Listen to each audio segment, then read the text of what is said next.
Hello guys, welcome to Pronouncist, your pronunciation guide.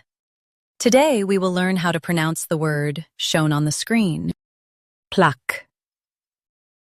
First, let's hear its American pronunciation, plaque. Now, read the syllables of U.S. pronunciation shown on the screen naturally.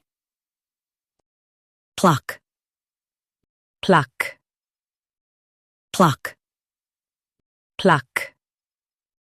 Now, let's focus on British pronunciation of this word, plaque. Now, read the syllables of British pronunciation shown on the screen naturally. Plaque, plaque, plaque, plaque. In US, say plaque. In UK, say plaque. Plaque, plaque. Practice repeatedly and you'll soon be able to say this word perfectly.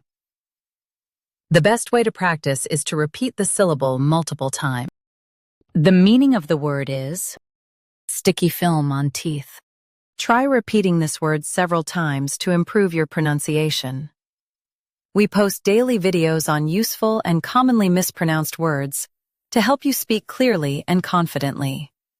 Like this video and subscribe to Pronouncist for more pronunciation guides. Thanks for watching us.